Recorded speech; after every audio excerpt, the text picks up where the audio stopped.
Let's continue. POM Unit 2 lecture number 3. Already first lecture में हमने cover किया था मोटिवेशन और मोटिवेशन के प्रोसेस क्या है, टाइप्स ऑफ मोटिवेशन का प्रोसेस क्या है. उसके बाद देखा थियरी, तो उसमें पहली थियरी देखी कंटेंट थियरी जो अब्राहम मास्लो ने दी थी. अब देखते हैं second theory Herzberg two factor theory जो एग्जामिनेशन के लिए मोस्ट अहम थी है. हर्बर्ग टू फैक्टर थियरी, दो ही फैक्टर, बहुत इजी है. कंटेंट थियरी भी है. हर्बर्ग and is associated developed two factor theory in late 1950 as a part of study of job satisfaction. As a part of study of double F नहीं है, O F है. यानी हर्बर्ग और उसके साथीदारों ने 1950 के एंड में ये थियरी स्टडी की थी. कौन से बेसिस के ऊपर? जॉब सेटिस्फेक्शन के रिलेटेड पे. Hochberg and his colleagues conducted in-depth interview of over 200 engineers and accountant in Pittsburgh area, USA. हकबर्ग और उसके जो साथीदार थे उन्होंने इंटरव्यू किया था 200 लोगों का, जिसके अंदर इंजीनियर्स भी थे, अकाउंटेंट भी थे, यूएसए कंट्री में. क्लियर? दो ही फैक्टर पे, दो ही मुद्दों पे उन्होंने थोड़ी स्टडी की. इसके लिए इसको तो बोला था to factor theory. It was an intensive analysis of experience and feeling of 200 engineer and account in different company. देखो मैंने ये भी बोला 200 लोगों का करा, तो एक कंपनी नहीं, अलग अलग कंपनी में. The researcher feel that person relation to his work is a basic one and his attitude toward work determine his related behavior. तो रिसर्च करने के पीछे मकसद ये था, तो उन्होंने ये महसूस करा कि वर्कर जो अपने बिजनेस में काम करता है उसका काम करने का तरीका है वो ऑर्गेनाइजेशन के बिहेवियर पे फर्क पड़ता है. The respondent were required to describe in detail the type of environment in which they felt good about the job and the environment in which they felt bad about the job. यानी दो factors के लिए उन्होंने दो ही सवाल पे हम focus करा इंटरव्यू में कि आपको आपकी जॉब में क्या अच्छा लगता है, तुम्हारे बिजनेस के अंदर क्या अच्छा लगता है, एंड नंबर टू आपको आपके बिजनेस में क्या खराब लगता है. What they feel good in the job, what they feel bad in the job. आपको आपकी जॉब में क्या अच्छा लगता है, आपको आपकी जॉब में क्या खराब लगता है. It seems natural to believe that people who are generally satisfied with their job will be more dedicated to the work and perform it well compared to other people who are dissatisfied with the job. सीधी से सीधे example है, समझाने जैसा ही नहीं है. तो भाई सीधी natural सी बात है कि जो इंसान अपने जॉब से सेटिस्फाइड होगा वो अच्छा काम करेगा कंपेयर टू जो डिससेटिस्फाइड है. क्योंकि जो सेटिस्फाइड है वो अच्छा काम करेगा, जो डिससेटिस्फाइड है वो जैसा काम करना चाहिए वैसा काम नहीं करेगा. If the logic seem justified then it will be useful to isolate those factor and condition that produce satisfaction in the job and those factor which produce dissatisfaction. तो कॉमन है कि भाई इसीलिए उन्होंने स्टडी करी कि भाई कौन से फैक्टर ऐसे हैं जिससे वर्कर अपने काम से सेटिस्फाइड होता है और कौन से फैक्टर ऐसे हैं जिससे वो डिससेटिस्फाइड होता है. तो कॉमन है, मकसद तो यही हुआ ना कि जो सेटिस्फाइड होगा वो अच्छा काम करेगा, सीधी सी बात है. जो डिससेटिस्फाइड होगा वो अच्छा काम नहीं करेगा. तो सवाल आता है कौन से फैक्टर है जिससे वर्कर अपना सेटिस्फेक्शन और डिससेटिस्फेक्शन डिसाइड करता है. द बेसिक क्वेश्चन मैंने ऑलरेडी बता दिया है. The basic question that we ask in the survey are two what is about the job that you like and what is about your job that you unlike. यानी आपको अपनी job में क्या अच्छा लगता है और आपको अपनी जॉब में क्या खराब लगता है. Based upon this answer it was conducted.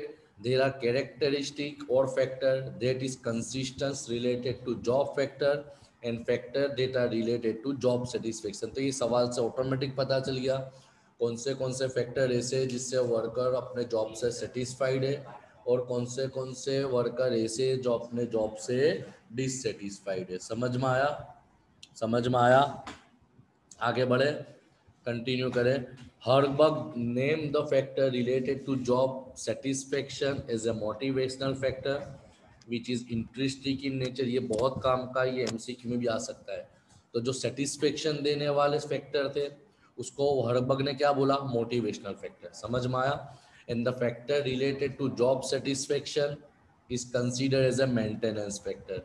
Clear, यानी जो फैक्टर सेटिस्फाई करते हैं वर्कर को उसको मेंटेनेंस मोटिवेशन फैक्टर बोला जाता है। किसके हिसाब से? हर्बर्ग और उसके एसोसिएट के हिसाब से। और जो फैक्टर वर्कर को डिससेटिस्फाई करते हैं उसको मेंटेनेंस फैक्टर बोला जाता है या तो हाइजीन फैक्टर बोला जाता है। समझ में आया?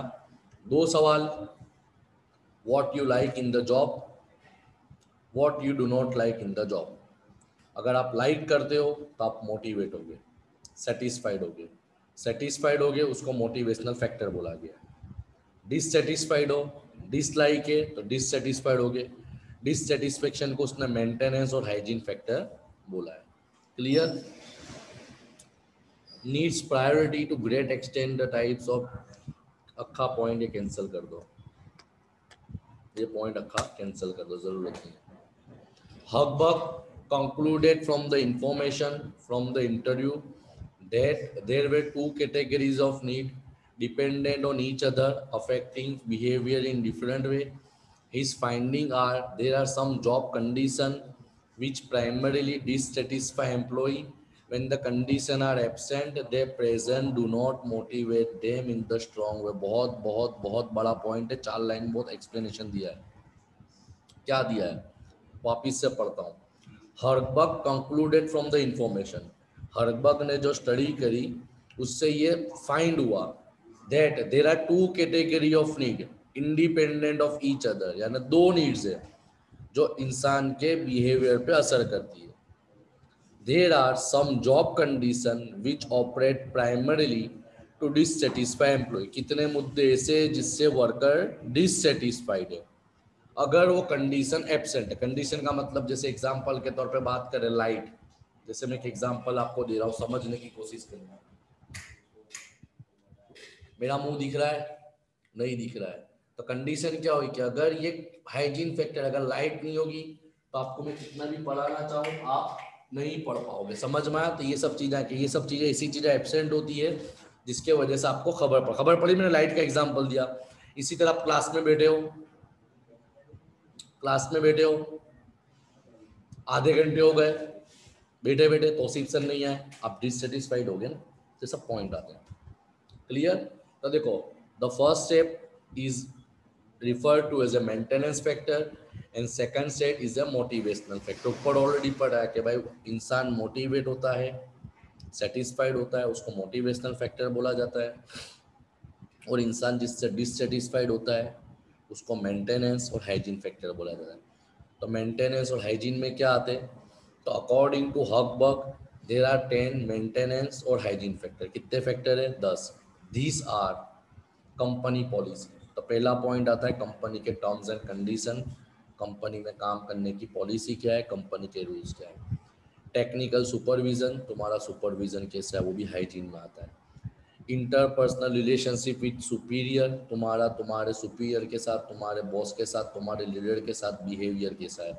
अगर तुम्हारा उसके साथ रिलेशन अच्छा है तो तुम्हारा सेटिस्फेक्शन अच्छा होगा, अगर खराब है तो खराब होगा। इसी तरह पीयर्स का मतलब तुम्हारे हाथ के नीचे काम करने वाले, उनके साथ तुम्हारा बिहेवियर कैसा है।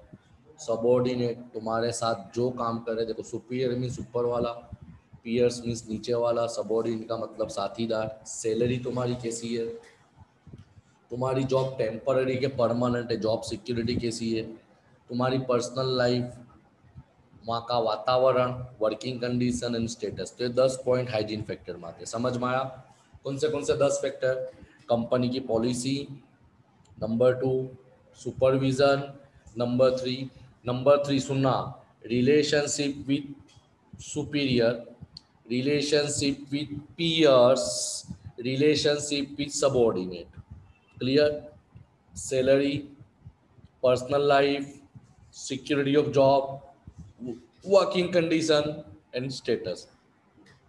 They are not a part of job but they are related to a condition under which job is performed. देखो ये सब तुम्हारे इंटरेस्टिंग पार्ट नहीं है। ऐसा नहीं है कि भाई वर्कर नहीं होगा, सुपरविजन तो होगा, वर्कर तो हो गए, एम्प्लॉय तो हो गए, तुम्हारे पीयर्स भी हो गए, तुम्हारी सैलरी, ये सब चीज़ें क्या है, कैसे it is not interesting part but they are related to the condition. ये सब चीज़ जरूरी है तुम्हारे काम करने पे।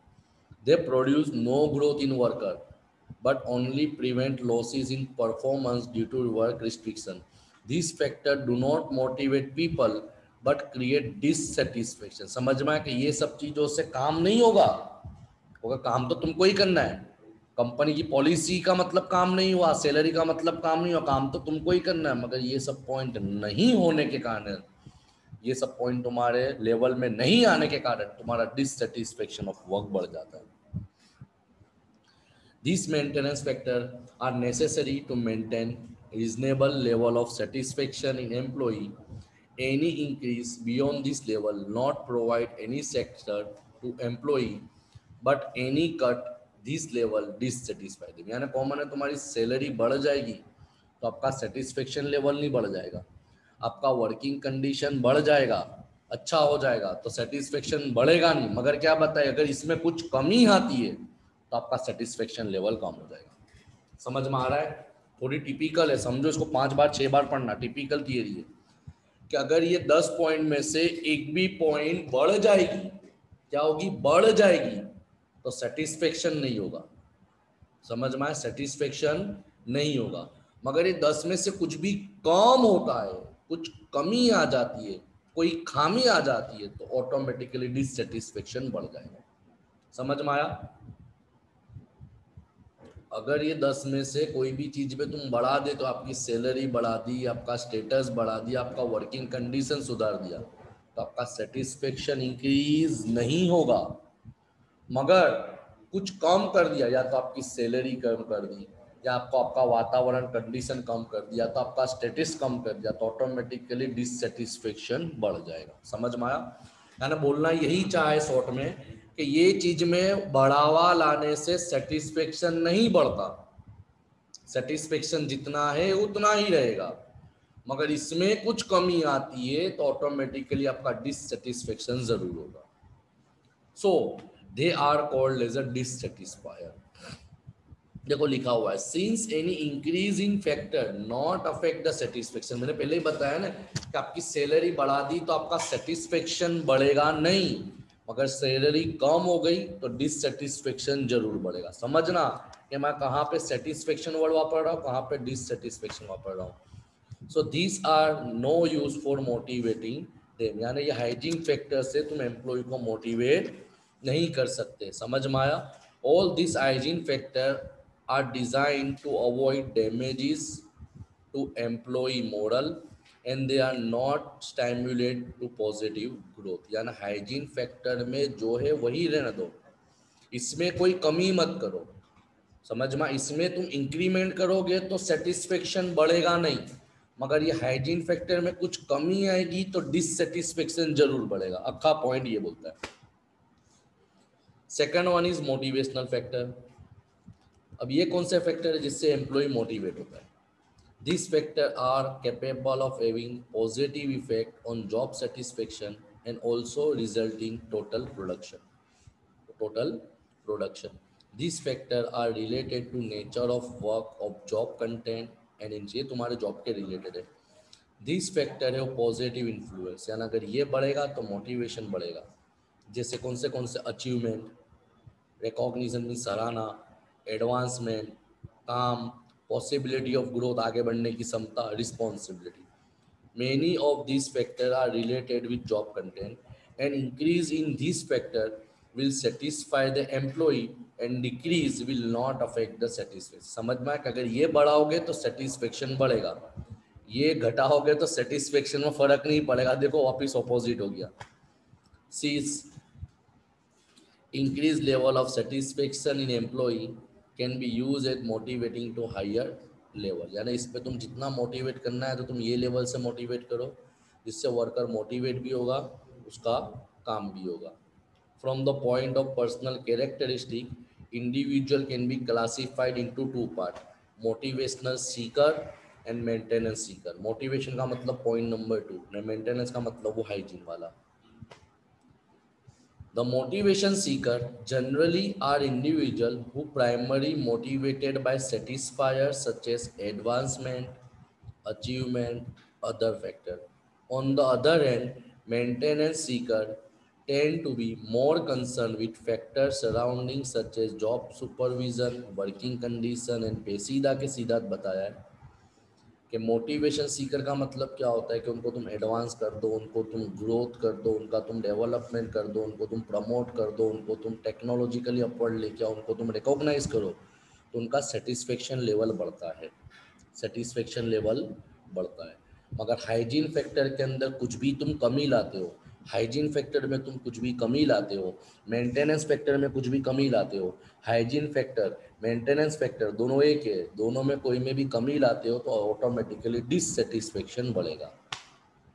क्लियर? ये तुम्हारे जो लास्ट पैराग्राफ है इसको अक्खा कैंसिल कर दो। ये मैंने बोला ना कि मटेरियल तुमको मैंने बहुत डिटेल में दिया है, इतना सब लिखने की ज़रूरत नहीं, जो मैंने जो ब्लू कलर में दिख रहा है वो कैंसिल कर दो। यहाँ पे तुम्हारा यूनिट 2 का चैप्टर नंबर 1 डायरेक्शन का अंदर, डायरेक्शन मैंने ऑलरेडी बोला 3 पॉइंट है, motivation, leadership, motivation, leadership and communication. तो इसमें मोटिवेशन वाला टॉपिक पूरा क्लियर हो गया। ओके।